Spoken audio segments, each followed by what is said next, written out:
violent crimes witnessed in China from 1931 to 1937 during the Japanese occupation. Sit tight, it's about to get intense, because we are going into details. During the 17th century, when the Chinese Empire was thriving under the rule of the Qing dynasty, Japan had closed its doors to foreigners, not letting anyone in nor out. But along the line, the American naval officer convinced Japan to open its doors to welcome development. Once they did, the empire became a formidable force, and by the 18th century, Japan was ready to be the regional power in Asia. For this to happen, they needed to conquer other formidable empires, such as China, and the opportunity soon arose. In the early 20th century, the Qing dynasty, which made China a formidable empire, fell as a result of the rise of several rebellious groups after the First Sino-Japanese War. And after the fall of the dynasty, China suffered severe internal turmoil, such as the 1927 Civil War, that weakened the country and increased its vulnerability to external attack. A few years later, Japan made its first big attack. You see, after Japan's victory in the First Sino-Japanese War that occurred between 1894 and 1895, that led to its gaining control of Korea and the island of Taiwan, it began to covet other parts of the country, like Manchuria, a resource-filled region. However, there was no easy way to take over. They had to start slow. First, they took over the Manchurian railways in the late 1920s amidst the tension rising in China. Then they came up with a dubious plan to hijack Manchuria itself. In September 1931, a bomb was detonated at the Manchurian railway, and it was immediately assumed that the Chinese army were the perpetrators. Although the severity of the attack was minimal, because a train passed the bombed tracks without difficulty, the Japanese army retaliated in full force.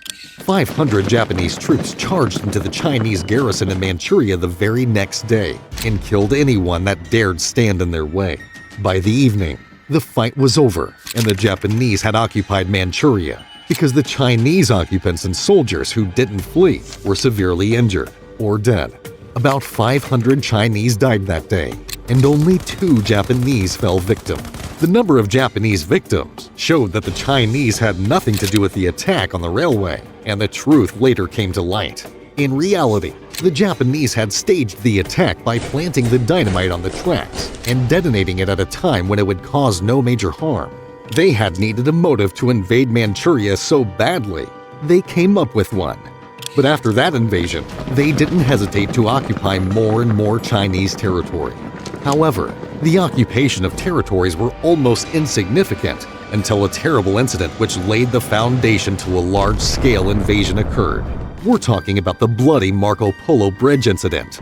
On July 7, 1937, the Japanese units crossed the border to conduct military exercises around Wanping, an area close to Beijing. It was a routine military exercise, so nothing strange was expected to happen.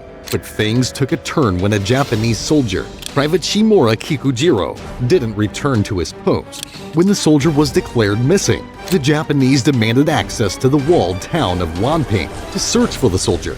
The Chinese refused, and imperial troops were immediately mobilized to breach the walled defenses. A firefight soon broke out between the two parties because the Chinese wouldn't grant them entry. And before anyone could say Shimura, the fight turned into a war. Now, during the fight for entry, Private Shimura suddenly returned to his unit with the excuse that he got lost after trying to find relief from a stomachache. However, the Japanese didn't back down because the fight had escalated. The next day, the Chinese soldiers at Wanping got news that the Japanese had called for reinforcement and were approaching the Marco Polo Bridge to get to Wanping. So, they immediately gathered reinforcement and went to the bridge to hold them off at all cost. Although the Chinese won the battle, there was a high number of casualties as a result of the Japanese brutality. That single incident marked the beginning of the Second Sino-Japanese War. With the war now fully blown, the imperial forces didn't hold back in attacking China. They had access to severe weapons and had several men at their disposal, so they could unleash terror without looking back. They captured important cities, and by August 1937, the Japanese were in control of a large part of coastal China. Despite this, the Chinese still put up sort of a resistance. The communists and nationalists joined forces to defend what was left of their country.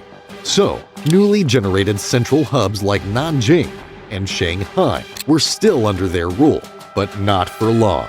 On the 13th of August 1937, the Imperial Japanese Army proceeded to Shanghai to take control, and it resulted in one of the bloodiest and largest battles in the Second Sino-Japanese War.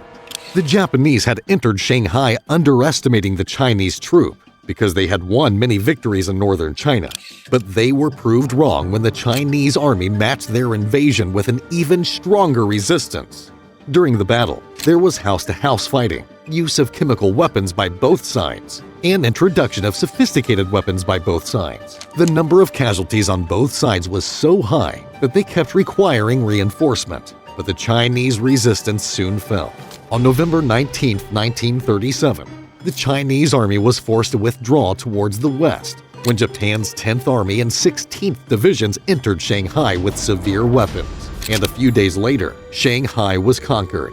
The war in Shanghai played a significant role in the subsequent events because it led to the Chinese being enraged and the Japanese seeking vengeance for the soldiers they had lost. That's most likely what triggered the rampage in Nanjing. In December 1937, the Japanese troops set course for Nanjing with the aim to break down any sort of defense the Chinese had built. When the Chinese got wind of what was coming, the army withdrew a bulk of its forces, and the civilian government in Nanjing fled. The only form of leadership in the city was held by a German citizen, John Rappe, who founded a safety zone within the city. So by the time the imperial forces got to the city, they met fewer soldiers than anticipated. They immediately unleashed terror on the soldiers that had stayed back, and in no time, those soldiers were fleeing to safety. The Japanese soldiers were so brutal that some Chinese units shot at each other to clear the path as they fled.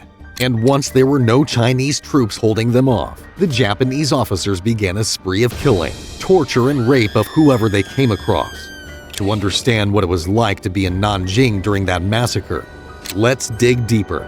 The Japanese soldiers were high on power, and their thirst for blood was unquenchable.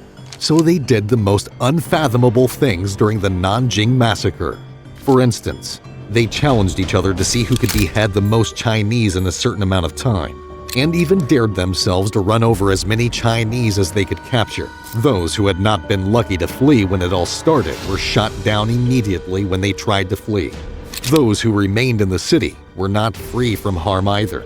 An insight to the torture they underwent is one horrid incident that took place inside a school involved 200 men, women, and children. The victims were asked to all stay on a file and waited to be tortured using long needles with handles. These needles were inserted into the eyes, mouth, genitals, and even the navel.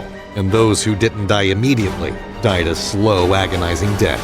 By January 1938, when it subsided, at least 300,000 people had been murdered and over 20,000 raped. Those who had been lucky to survive were those who fled to John Rappe's safety zone in Nanping or fled from the city completely.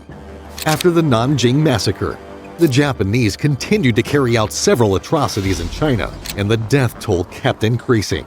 And before Adolf Hitler invaded Poland to begin the Second World War, over 20 million Chinese had died a gruesome death. Several notable incidents occurred during World War II, but we'll stop here for now. If you like this video, you can check out our other shocking parts of history that we have covered on our channel. See you soon in the next video.